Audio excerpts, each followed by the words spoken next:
ఆందోళనకరమైనటువంటి వార్త ఏంటంటే చిలుకూరి బాలాజీ ఆలయానికి పోటెత్తిన భక్తులు అప్పా జంక్షన్ పరిసర ప్రాంతాల్లో భారీగా ట్రాఫిక్ జాము 15 కిలోమీటర్లు 15 నుంచి 20 కిలోమీటర్ల మేర ఎక్కడి వాహనాలు అక్కడ ఆగిపోయినాయి. పోలీసులు చాలా సేపు ప్రయత్నిస్తే తప్ప క్లియర్ కానటువంటి పరిస్థితి.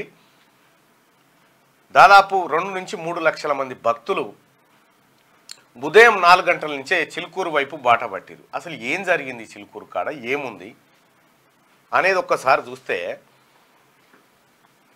చిలుకూరి ఆలయం దగ్గర బ్రహ్మోత్సవాలు, స్వామివారి బ్రహ్మోత్సవాలు ముగిలి ఎప్పట్లాగానే ఆ కార్యక్రమాలు జరిగినాయి.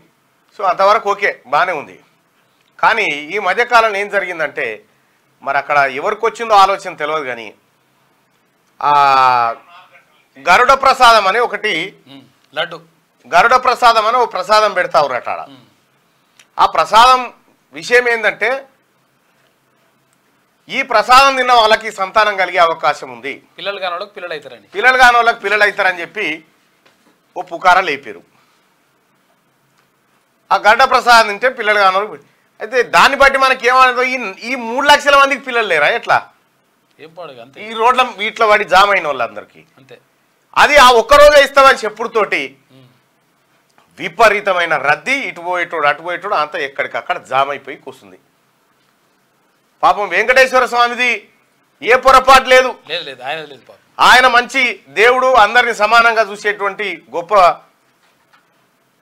దేవుడు ఆయనకి ఏ ఇబ్బంది లేదు. కానీ ఈ మధ్యలో ఉన్నటువంటి కొంతమంది వాళ్ళు ఈ గరుడ ప్రసాదం సంతాన ప్రాప్తి ప్రసాదం అట, ఆ ప్రసాదం తింటే పిల్లలు పుడతారట. దీంతో ఈ భక్త జనం అంతా ఎగబడ్డరుగా. ఎక్కడెక్కడ కరీంనగర్, సిరిసిల్ల, ఆదిలాబాద్, ఇక్కడ మొత్తం అంటే బాట. పెళ్లిగాని వాళ్ళు తింటే అది తర్వాత పెళ్లి అవుతుందేమో అది. అయితే ఈ రకంగా చేసిరు. సరే, మొన్న ఈ మ్యాటర్ కొద్దిసేపు ఇక్కడ పెడదాం. మొన్న రామ్దేవ్ బాబును సుప్రీంకోర్టు పిలిచింది. పిలిచి ఏమన్నది, శివాట్లు పెట్టింది, క్షమాపణ చెప్పు ప్రజలకు అని చెప్పింది. బహిరంగ క్షమాపణ. ఎందుకు? ఇగో ఈ మందు పోసుకుంటే మీకు కరోనా రాదు, మీరు ఆ మందులు వాడొద్దు, ఇంగ్లీష్ మందులు, ఈ మందులే వాడాలని చెప్పింది. దాంతో ఇండియన్ మెడికల్ అసోసియేషన్ ఏం చేసింది, కోర్టుల కేసు వేసింది. కోర్టుల కేసు వేస్తే రామ్దేవ్ బాబా కోర్టు ముంగట శీర్షాసనం వేసి కూర్చొని క్షమాపణ మన్నించండి అన్నాడు. అన్నాగాని సరిపోదు అన్నది. అన్నాగాని నిన్ను వదిలిపెట్టే విషయమే లేదని చెప్పింది.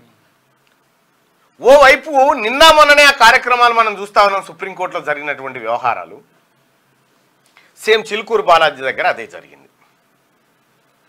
ఈ ప్రసాదం తింటే పిల్లలు ఎట్లా అవుతారు? భక్తి ఉండొచ్చు, విశ్వాసం ఉండొచ్చు, దానికి కాదనట్లేదు.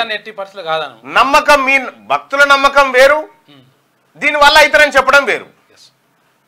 చాలా మంది చాలా గుళ్ళు గోపురాలు ఇవన్నీ తిరుగుతూ ఉంటారు, వాళ్ళ విశ్వాసం, వాళ్ళ నమ్మకం, దానికి కాదనీకి లేదు. కానీ సైంటిఫిక్గా మనం ఆలోచించినప్పుడు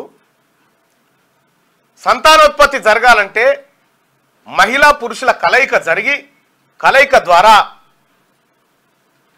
అండం పిండంగా మారి 9 నెలల తర్వాత ఒక కొత్త జీవం ఉత్పత్తి అవుతుంది. ఇది సహజంగా మనం చూస్తున్న ప్రక్రియ, ఎక్కడైనా గింతే ఉంటుంది, ఏ ప్రాణికైనా ఇదే జరుగుతుంది. కాకపోతే మిగతా ప్రాణులకు కొంత వెనక ముందు కొన్నిటికి అట్లా ఉంటుంది. కానీ ఇక్కడ ఆ ప్రసాదం తింటే పిల్లలు పుడతారని చెప్పారు చూడు, ఇది గమ్మతిగా. ఒకవేళ ఆ ప్రసాదంతో పిల్లలు పుట్టేది ఉంటే ఈ గైనకాలజిస్టులు ఎందుకు, ఈ ఎంబీబీఎస్లు చదువుడు ఎందుకు, ఇంత పెద్ద డాక్టర్ల వ్యవస్థ ఎందుకు? ఈ కేంద్ర ప్రభుత్వమే తలా ఇంత, ఎట్లాగో కళ్యాణ లక్ష్మి లాంటి స్కీమ్ ఉంది కదా, కళ్యాణ లక్ష్మితో పాటు ఇంత ఈ గరుడ ప్రసాదం కూడా గీత తీస్తే కథమే కదా. ఇక ఈ ఎక్కడి మూఢనమ్మకం ఇది? అందుకోసమే ప్రజలారా మీరు కూడా ఒకసారి ఆలోచించాలి. అందరికి భక్తి ఉంటుంది, అందరం పూజలు చేస్తాం, అందరూ మంచిగా ఉండాలని కోరుకుంటాం, అంతవరకు ఓకే. మొత్తం ఇక ఆ ప్రసాదం తింటేనే ఇక పిల్లలు అవుతారు, లేకపోతే గారని ఎగబడితే ఏంది పరిస్థితి? ఇప్పుడు ఆ పోతా ఉంటే ఒక ఆమె పెళ్లిగానే కూడా అందుకునే మాట, ఇప్పుడు ఆమె పరిస్థితి ఏంది? అదో పరిచయానిగా. ఈ రకంగా గుడ్డిగా ఆలోచించకండి, వాస్తవం ఏందనేది కూడా తెలుసుకోండి. ఇదే ఇతర అభివృద్ధి చెందిన దేశాలలో ఇది పెడితే నవ్వుతారు. ఈ ప్రసాదం పెడితే అట్లాని ప్రసాదాలతోని విభూతులతోటి ఇక ఆయన ఉంటాడు, ఇక చర్చి కాడ నూనె పోస్తా అంటాడు. నూనె వచ్చే వాడు లేచి నడుస్తూ ఉంటాడు. ఈ ఎక్కడి డ్రామాలు ఏం అర్థం కాదు. మ్యాజిక్ రెమెడీస్ యాక్ట్ ఉంది భారతదేశంలో 1954. ఆ యాక్ట్ ప్రకారం ఇటువంటి జిమ్మిక్కులు చేస్తే వితౌట్ నోటీస్తో అరెస్ట్ చేసి లోపటేయచ్చు. ఈ ప్రజల్ని ఇట్లా మభ్యపెట్టి మాయమాటలు చెప్తే ఈ కాడి నుంచైనా బంద్ చేయరు ఇవన్నీ. హైందవ ధర్మాన్ని తర్వాత భక్తిని ఎవరు కూడా కాదన్నారు. కాకపోతే ఏంటంటే ఇటువంటి చేయడం వల్ల లేదోటి ఆత్మవిశ్వాసం పెంపొందించుకోవడానికి దేవుడు నమ్ముతాం, దేవుడి దగ్గర పోతాం, గుడ్లకు పోతాం, మొక్కుతాం, ఆత్మవిశ్వాసం పెంపొందించుకుంటాం. కానీ సంతానోత్పత్తి మాత్రం ఇది దుర్మార్గమైన విషయం. మళ్ళీ ఒకటే రోజు ఇచ్చి పడేది. ఓడేమో తాయితలు కడతాడు, తాయితలు కడతాడు, ఓడేమో నీళ్ళు చల్లుతుంటాడు. తనుల బాబా ఒకడు వీడొకడు వాడొకడు ఏడంగా 30 ఏం కథను. ఓసారి ఏం జరిగింది ఎరికేనబ్బా, ఒక ఊళ్ళే ప్రాక్టికల్ నేను చూసిన కథ ఇది. ఒక ఊళ్ళే ఒక ఆయన గిట్లే వేషం కడతా ఉంటాడు. అంటే ఆయనకు నాటక రంగం అంటే ఇష్టం. ఎన్టీ రామారావు లెక్క అన్ని నాటకాలు వేస్తూ ఉంటాడు అన్నట్టు. అంటే వేషాధారణలు వివిధ సినిమాల్లో వేసినట్టు వేస్తూ ఉంటాడు. ఆయన ఒక రోజు బ్రహ్మంగా వేషం కట్టిండు. కట్టి ఆ బస్ స్టాండ్ ముంగట ఒకటి పార్టీ గద్దె ఉంటే దాని మీద కూర్చుండు. ఆడంగా పోయేటోళ్ళు జర మొక్కిపోయింది. ఇట్లా మొక్కిపోయిన తర్వాత మొక్కిపోయిన తర్వాత ఏడాది తర్వాత మళ్ళీ వాళ్ళు వచ్చి నా గురించి దేవులాడుతున్నారు. ఎందుకంటే నాకు మొక్కినందుకు సంతానం అయిందట అని. ఆయన బాయికాడు ఉంది. ఆయన బాయికాడు ఉంటే ఆ బాయికాడికి పోయి బట్టలు పెట్టి దండం పెట్టి ఆయన పరిశాన్. ఇగో ఈ కార్యక్రమాలు ఉంటాయి అన్నట్టు. నీ వల్లనే అయిందని. ఇంకేం చేస్తాం మనం? చెప్పకాడికి చెప్తాం, చేసేకాడికి చేస్తాం. ఇప్పుడు కాదు బ్రదర్, విశ్వాసం వేరు, ప్రజల్ని ఇంత అదేది పెట్టు, విశ్వాసం వేరు, మూఢనమ్మకాలు వేరు. నువ్వు విశ్వసిస్తే నీకేం ఎవరికి ఏం ఇబ్బంది ఉంది? అందరం పోమా?